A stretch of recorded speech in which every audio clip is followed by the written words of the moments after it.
Hello नमस्कार दोस्तों, स्वागत है आप सभी का हमारे YouTube चैनल तत्काल एजुकेशन पे। दोस्तों उम्मीद करते हैं आप सभी बहुत अच्छे होंगे, आपकी तैयारी भी काफ़ी ज़बरदस्त तरीके से चल रही होगी। दोस्तों आज हम आप लोगों के लिए रीजनिंग के 12 अति महत्वपूर्ण प्रश्न के बारे में इस वीडियो में बताएंगे, जो सभी परीक्षाओं के लिए बहुत महत्वपूर्ण प्रश्न होने वाले हैं। आप किसी भी गवर्नमेंट एग्जाम की तैयारी कर रहे हैं, इस टाइप के प्रश्न हमेशा पेपर में देखने को मिलेंगे। दोस्तों ये पार्ट नंबर कौन सा 102 है या पार्ट नंबर 101 नहीं देखें तो आप वीडियो सेक्शन में जाके देख सकते हैं। चलिए दोस्तों पहला प्रश्न देख लेते हैं।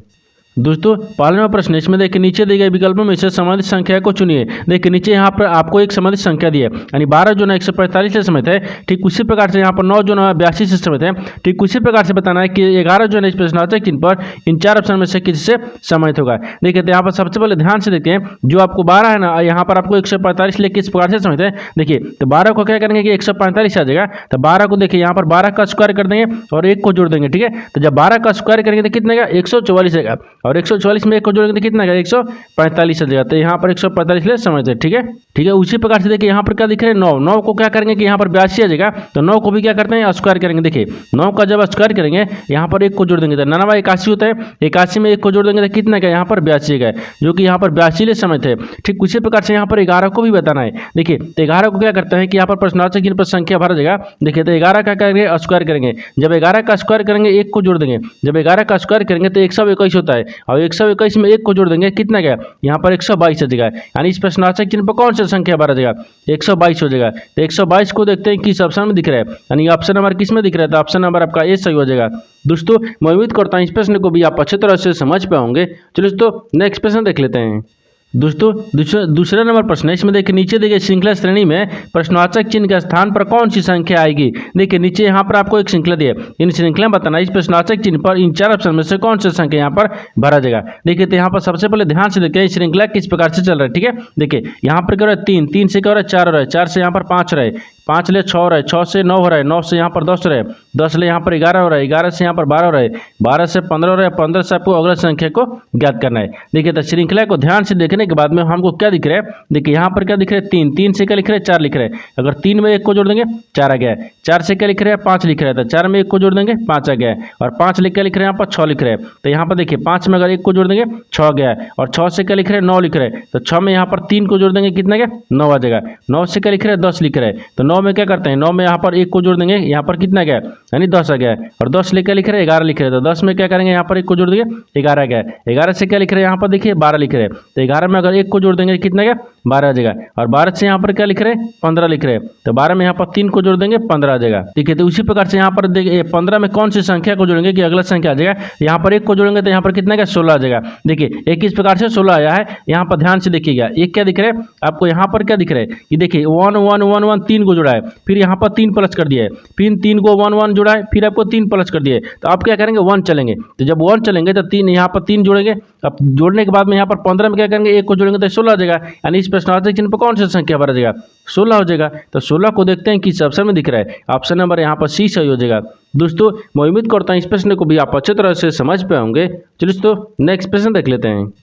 दोस्तों तीसरा नंबर प्रश्न है, इसमें देखिए निम्नलिखित प्रश्न में दिए गए विकल्पों में से विषम शब्द का चयन करें। देखिए नीचे यहाँ पर आपको 4 शब्द दिए, इन चारों शब्दों में से बताना है कि 3 एक समान है, एक आपको अलग है, उसी को बताना है कि चारों में से कौन सा आपको यहाँ पर एक विषम दिख रहा है और ये 3 आपको एक समान दिख रहा है। देखिए तो यहाँ पर क्या करिएगा, वीडियो को रोककर खुद अपने आप से बनाने का कोशिश करिएगा, और 12 प्रश्न में से आपने कितने प्रश्न सही किए हैं वीडियो को लास्ट में कमेंट में जरूर बताइएगा। और इस चैनल पर पहली बार आए तो चैनल को सब्सक्राइब कर बेल आइकन घंटी को ऊपर जरूर कर लीजिएगा, क्योंकि सबसे पहले इस तरह क्लास आपको मिलता रहे। देखिए तो यहाँ पर सबसे पहले ध्यान से देखते हैं चारों शब्द में से आपको कौन सा एक विषम दिख रहा है। देखिए ऑप्शन ए में क्या दिया है मूंगफली दिया है, दूसरा में सरसों दिया है, तीसरा में सौंफ दिया है, चौथा में यहाँ पर जीरा दिया है। तो यहाँ पर चारों शब्द को ध्यान से पढ़ने के बाद में हमको क्या दिख रहा है, देखिए यहाँ पर आपको क्या दिख रहा है, ये मूंगफली है, यहाँ पर सरसों दिया है और सौंफ दिया है और यहाँ पर जीरा दिया है। इन तीनों क्या है, इन तीनों आपको यहाँ पर क्या दिख रहा है, ये जमीन के देखिए ये आपको क्या दिख रहा है, यानी जमीन के ऊपर होता है, क्या होता है जमीन के ऊपर होता है। यहाँ पर देखिए लिख भी देते हैं, यहाँ पर लिखते हैं। ठीक है, देखिए ये क्या दिख रहा है, यहाँ पर जमीन हो गया, ये जमीन के, ठीक है जमीन के ऊपर, ठीक है यहाँ पर ऊपर होता है, ये होता है। देखिए सरसों हो गया, सौंफ हो गया और यहाँ पर जीरा हो गया। इन तीनों क्या दिख रहे हैं? तीनों आपको यहाँ पर क्या दिख रहे हैं? तो तीनों आपको जमीन के ऊपर होता है, लेकिन यहाँ पर देखिए एक क्या दिख रहा है? मूंगफली। मूंगफली आपको जमीन के अंदर होता है। देखिए तो मूंगफली यहाँ पर क्या होता है? जमीन के यानी अंदर होता है, जमीन के अंदर होता है। तो तीनों आपको एक समान दिख रहा है, यानी ऑप्शन नंबर आपका ये क्या दिख रहा है? मूंगफली आपको विषम दिख रहा है, यानी ऑप्शन नंबर ये आपका सही हो जाएगा। दोस्तों मैं उम्मीद करता हूँ इस प्रश्न को भी आप अच्छी तरह से समझ पाएंगे। चलिए दोस्तों नेक्स्ट प्रश्न देख लेते हैं। दोस्तों 4 नंबर प्रश्न है, इसमें देखिए नीचे दी गई अक्षरों की यानी श्रृंखला में बाईं ओर से तीसरे अक्षर और दाईं ओर से चौथे अक्षर के बीच में कितने अक्षर हैं? देखिए यहाँ पर सबसे पहले प्रश्न समझिए, इसमें बोल कर है, ठीक है। देखिए यहाँ पर क्या बोल रहे हैं कि यहाँ पर एक अक्षर का नीचे श्रृंखला दिया है, जिसमें बताना क्या है कि बोल रहा है कि नीचे दी गई अक्षरों की श्रृंखला में, ठीक है, बाईं ओर से यानी तीसरे, क्या बोल रहे हैं? बाईं ओर से तीसरे, और यहाँ बोल रहा है कि दाईं ओर से चौथे अक्षर के बीच में कितने अक्षर है, आपको इसे ज्ञात करना है। तो सबसे पहले यहाँ पर ध्यान से देखते हैं, जो आपको श्रृंखला है ना, उन श्रृंखला में क्या बोल रहा है? देखिए बोल रहा है कि बाईं ओर से, ठीक है, बाईं ओर से तीसरे। तो यहाँ पर क्या होता है? ये आपको देखिए यहाँ पर बाएं होता है, ठीक है, इधर आपको बाएं होता है और इधर आपको यहाँ पर दाहिने होता है, ठीक है, ये दाहिने होता है। अब बोल रहा है कि बाईं ओर से तीसरे, तो यहाँ पर देखिए 1 2 3, तीसरा कौन सा आएगा? यहाँ पर बाईं ओर से तीसरा दिख रहा है, ठीक है, यहाँ पर तीसरा हो गया यहाँ तक, ठीक है। आगे बोल रहा है कि अक्षर और दाईं ओर से चौथे अक्षर, तो दाहिनी ओर से चौथे अक्षर करते हैं, यहाँ पर 1 2 3 4, चौथा अक्षर हो गया यहाँ पर दाहिनी ओर से।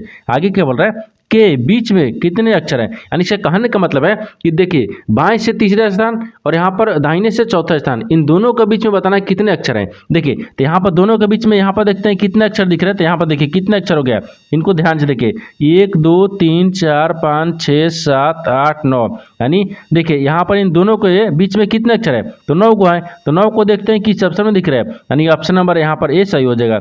दोस्तों मैं उम्मीद करता हूँ इस प्रश्न को भी आप अच्छे तरह से समझ पाओगे। चलिए दोस्तों नेक्स्ट प्रश्न देख लेते हैं। दोस्तों 5वां प्रश्न है, इसमें देखिए नीचे दिए गए प्रश्न आकृति में लुप्त संख्या ज्ञात कीजिए। देखिए नीचे यहाँ पर आपको एक प्रश्न आकृति दिया है, इन प्रश्न आकृति में बताना क्या है? इस प्रश्नार्थक चिन्ह पर इन 4 प्रश्नों में से कौन सी संख्या यहाँ पर भरा जाएगा। देखिए तो यहाँ पर सबसे पहले ध्यान से देखें, इस तरह के प्रश्न में होता क्या है? इस तरह के प्रश्न में या तो रो में ज्ञात करेंगे या तो कॉलम में ज्ञात करते हैं, या तो आपको जिधर बड़ी संख्या दिया रहता है उधर भी ज्ञात करते हैं, ठीक है। देखिए तो यहाँ पर इस आकृति को ध्यान से देखने के बाद में हमको क्या दिख रहा है? हमको यह दिख रहा है कि देखिए यहाँ पर ऊपर से नीचे की तरफ आएंगे, क्योंकि यहाँ पर नीचे में आपको बड़ी संख्या दिख रहा है, ठीक है, ये बड़ी संख्या दिख रहा है। देखिए यानी 7 को 8 को आपस में क्या करेंगे कि 113 आ जाएगा। उसी प्रकार से देखिए 11 को 12 को क्या करेंगे कि 100 यानी 265 आ जाएगा। ठीक उसी प्रकार से 14 और यहाँ पर 9 को क्या करेंगे कि इस प्रश्नार्थक चिन्ह पर संख्या को भरा जाएगा। देखिए तो सबसे पहले यहाँ पर ध्यान से देखिए इसमें क्या दिख रहा है, तो मान लीजिए यहाँ पर 7 दिख रहा है, यहाँ पर रखते हैं, ठीक है, ये देखिए 7 हो गया है और 7 को और यहाँ पर प्लस 8 करते हैं, ठीक है, इन दोनों को क्या करेंगे आपस में जोड़ेंगे और इनका भी स्क्वायर करेंगे, इनका भी स्क्वायर करेंगे, ठीक है। देखिए यहाँ पर 7 का स्क्वायर करेंगे, 8 का स्क्वायर करेंगे, 7 यहाँ पर 49 हो गया, फिर 28 यहाँ पर 64 हो गया। इन सबको जोड़ेंगे तो यहाँ पर कितने का 113 आ जाएगा, जो कि यहाँ पर 113 दिया है, ठीक है। उसी प्रकार से यहाँ पर देखिए एक क्या दिख रहा है, उसी प्रकार से यहाँ पर देखिए 11 को और यहाँ पर 12 को आपस में जोड़ेंगे, यहाँ पर 11 का स्क्वायर करेंगे और 12 का स्क्वायर करेंगे, ठीक है। अब देखिए यहाँ पर 11 का स्क्वायर करेंगे फिर प्लस यहाँ पर 12 का स्क्वायर करेंगे, तो कितना आ जाएगा? 11 का स्क्वायर करेंगे 121 हो गया, फिर 12 का स्क्वायर करेंगे 144 आ गया।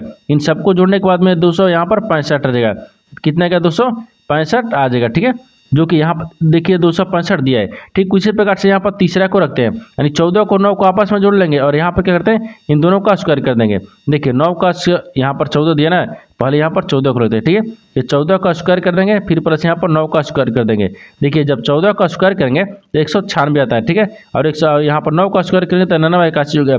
इन दोनों का आपस में जोड़ेंगे तो कितना गया 200 यहाँ पर 77 आ जाएगा, ठीक है। इस प्रश्नार्थक चिन्ह पर कौन संख्या यहाँ भरा जाएगा तो 277 हो जाएगा। तो 277 को देखते हैं किस ऑप्शन में दिख रहा है, यानी ऑप्शन नंबर यहाँ पर क्या हो जाएगा यानी ऑप्शन नंबर आपका ये सही हो जाएगा।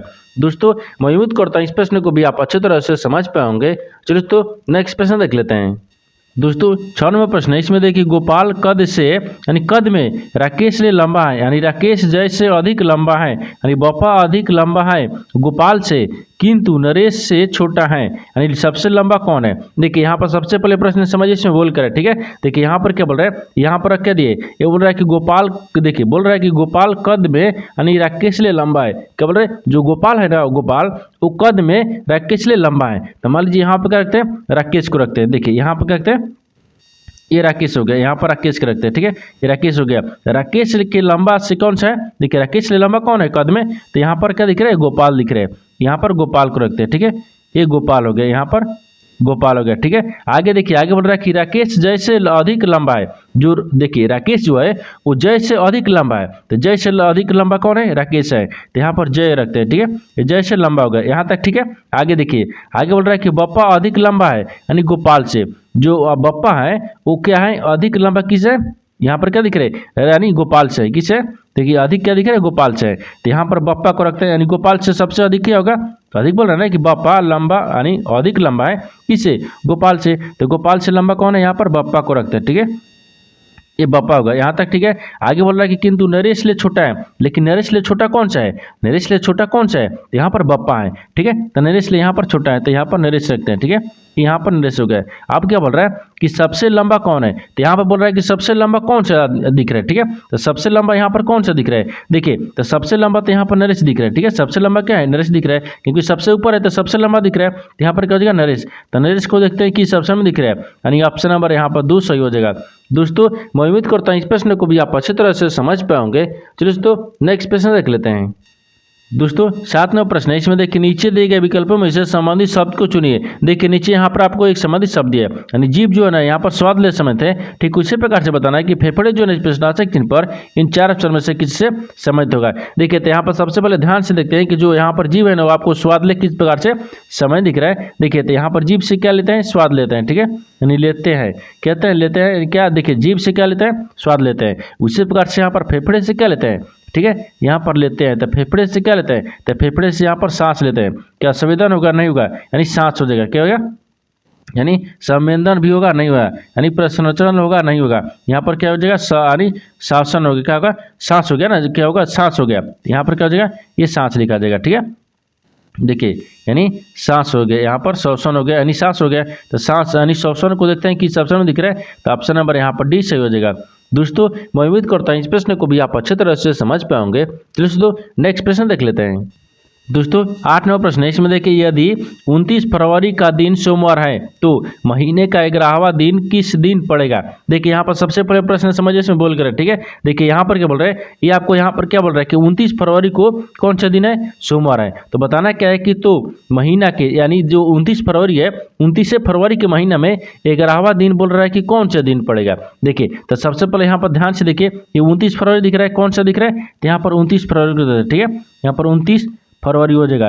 ये 29 फरवरी का कौन सा दिन दिख रहा है? तो यहाँ पर सोमवार दिख रहा है। क्या दिख रहा है? यहाँ पर सोमवार दिख रहा है। ठीक है, ये सोमवार है। आगे देखिए बोल रहा है कि तो इसी महीने में यानी 11वां तारीख को कौन सा दिन पड़ेगा। देखिए तो यानी फरवरी में 11 तारीख को कौन सा दिन पड़ेगा, तो उससे पहले क्या करेंगे? देखिए यानी फरवरी माह में सोमवार के दिन पड़ने वाली को तारीख रखेंगे। यानी देखिए यहाँ पर एक तो 29 तारीख का सोमवार हो गया, यहाँ पर लिख लेता है। ठीक है, 29 तारीख का कौन सा दिन हो गया? ये सोमवार हो गया। ठीक है, और 29 में 7 को माइनस करेंगे, क्योंकि एक सप्ताह में 7 दिन होता है। जब 7 को माइनस करेंगे तो यहाँ पर कितना देगा? 22 आ गया। ठीक है, तो 22 तारीख को भी क्या हो जाएगा? यहाँ पर सोमवार हो जाएगा। उसी प्रकार से 7 इसमें 22 में भी 7 करेंगे, यहाँ पर 15 गया। 15 को भी क्या आ जाएगा? यहाँ पर सोमवार दिए। ठीक है, सोमवार हो जाएगा। फिर यहाँ पर 15 में भी 7 को माइनस करेंगे तो 8 आ गया। 8 को भी यहाँ पर क्या आ जाएगा? सोमवार आ जाएगा। ठीक है, और 8 में भी एक 7 को माइनस करेंगे, 1 तारीख आ गया। 1 तारीख को भी यहाँ पर क्या दिख रहा है? ये सोमवार ही दिख रहा है। क्या दिख रहा है? सोमवार दिख रहा है। ये तो आपको जो फरवरी महीना है, फरवरी महीने में आपको सोमवार आने के यानी आने वाले जो दिन है वो आपको सोमवार है। ठीक है, किस तारीख को? देखिए 29 को, 22 को, 15 को, 8 को और यहाँ पर 1 को आपको क्या सोमवार पड़ेगा। लेकिन बोलना क्या है कि उसी महीने में फरवरी महीने में 11 तारीख को कौन सा दिन पड़ेगा, आपको इसको बताना है। देखिए तो यहाँ पर 8 को देखिए, 8 को कौन सा दिन पड़ रहा है? सोमवार पड़ रहा है। जब 8 को सोमवार पड़ रहा है तो 8 में क्या करेंगे? 3 दिन जोड़ देंगे। देखिए यहाँ पर 8 में क्या करते हैं? 3 दिन जोड़ेंगे। जब 8 में 3 दिन जोड़ देंगे तो कितना देगा? यहाँ पर 11 तारीख है क्या ना। देखिए यहाँ पर 11 तारीख गया। जब 11 तारीख का गया तो कौन सा दिन होगा? तो जब सोमवार को 8 को पड़ रहा है, इसमें भी 3 दिन जोड़ देंगे। देखिए यहाँ पर क्या करेंगे? सोमवार में 3 दिन जोड़ेंगे तो कैसे होगा? देखिए सोमवार छोड़ देंगे तो मंगलवार, बुधवार, बृहस्पतिवार, यहाँ पर कितना गया? बृहस्पतिवार आ जाएगा। देखिए तो यहाँ पर 8 में क्या करेंगे? 3 को जोड़ेंगे तो 11 तारीख आ गया, और 11 तारीख आ गया, ये तो ठीक है। तो अब यहाँ पर जो 8 तारीख को सोमवार पड़ा था तो 8 तारीख के सोमवार में भी 3 को जोड़ेंगे। जब सोमवार में यहाँ पर 3 को जोड़ दिए तो कितना गया? बृहस्पतिवार आ गया। यानी वही पूछा है कि 11 तारीख को बताना है कि इसी महीने में कौन सा यानी दिन पड़ेगा। देखिए तो 11 फरवरी को यहाँ पर बृहस्पतिवार हो जाएगा। तो 11 फरवरी को बृहस्पतिवार होगा। तो बृहस्पतिवार को देखते हैं किस ऑप्शन में दिख रहा है? यानी ऑप्शन नंबर यहाँ पर ए सही हो जाएगा। दोस्तों मैं उम्मीद करता हूँ इस प्रश्न को भी आप अच्छी तरह से समझ पाए होंगे। चलिए दोस्तों नेक्स्ट प्रश्न देख लेते हैं। दोस्तों 9वां प्रश्न है, इसमें देखिए उस वे नारे का चयन करें जो दिए गए वर्गों के बीच संबंध को सर्वोत्तम रूप से दर्शाता है। देखिए नीचे यहाँ पर आपको 3 शब्द दिए, इन तीनों शब्दों में बताना है कि आपस में किस प्रकार से समझते हैं और इन 4 वेन डायग्राम में से कौन सा वेन डायग्राम बनेगा। देखिए तो यहाँ पर सबसे पहले ध्यान से देखिए इन तीनों शब्दों में से आपको कॉमन कौन सा मिल रहा है। ठीक है, देखिए यहाँ पर क्या दिख रहा है, एथलीट दिख रहा है, लड़के दिख रहे हैं और छात्र दिख रहे हैं। तो सबसे कॉमन यहाँ पर क्या दिख रहा है, एथलीट को मानते हैं। ठीक है, ये क्या हो जाएगा, यहाँ पर एथलीट को रखते हैं। ठीक है, तो ये एथलीट हो गया। ठीक है, एथलीट हो गया, ये एथलीट हो गया। ठीक है, आगे क्या बोल रहा है कि जो एक एथलीट क्या होगा, कॉमन हो गया है, यानी कुछ एथलीट क्या करते हैं, लड़के भी हैं, यानी कुछ एथलीट यहाँ पर लड़के भी रखते हैं। ठीक है, ये लड़के हो गए, यानी कुछ जो यहाँ पर एथलीट हैं वो क्या है, लड़के हैं, और कुछ लड़के क्या दिख रहे हैं, छात्र भी है, और यहाँ पर कुछ यानी एथलीट भी छात्र है। ठीक है, छात्र है, तो यहाँ पर आपको इस प्रकार से बन जाएगा। ठीक है, ये क्या हो जाएगा, यहाँ पर छात्र हो गया। देखिए ये आपस में किस प्रकार से समझते हैं, सबसे कॉमन यहाँ पर एथलीट दिख रहा है। ठीक है, कुछ एथलीट क्या दिख रहा है, यानी कुछ एथलीट आपको यहाँ पर लड़के भी है, और कुछ एथलीट क्या है यहाँ पर छात्र भी है, और कुछ लड़के भी क्या है यहाँ पर छात्र है, और कुछ छात्र भी यहाँ पर एथलीट है, और कुछ छात्र लड़के भी है। यहाँ पर तीनों आपस में इस प्रकार से संबंधित दिख जाएगा। ठीक है, तो इस तरह का जो आपको वेन डायग्राम है ना, वो देखते हैं किस ऑप्शन में दिख रहा है, यानी ऑप्शन नंबर किस में दिख रहा है, तो ऑप्शन नंबर आपका 1 सही हो जाएगा। दोस्तों मैं उम्मीद करता हूँ इस प्रश्न को भी आप अच्छी तरह से समझ पाए होंगे। चलिए दोस्तों नेक्स्ट प्रश्न देख लेते हैं। दोस्तों 10वां प्रश्न है, इसमें देखिए दी गई आकृति में कितनी पुस्तकें या तो पुरानी है या ऐतिहासिक हैं, परंतु दोनों नहीं है। देखिए यहाँ पर सबसे पहले प्रश्न समझिए इसमें बोलकर। ठीक है, देखिए यहाँ पर क्या बोल रहे हैं, ये आपको यहाँ पर 3 क्या दिए, आकृति दिए। ठीक है, इन तीनों आकृति में देखिए ये आपको आकृति कौन सा दिख रहा है, ये आपको पुस्तकें दिख रही है। ठीक है, ये पुस्तकें दिख रही है, यहाँ पर पुस्तकें है।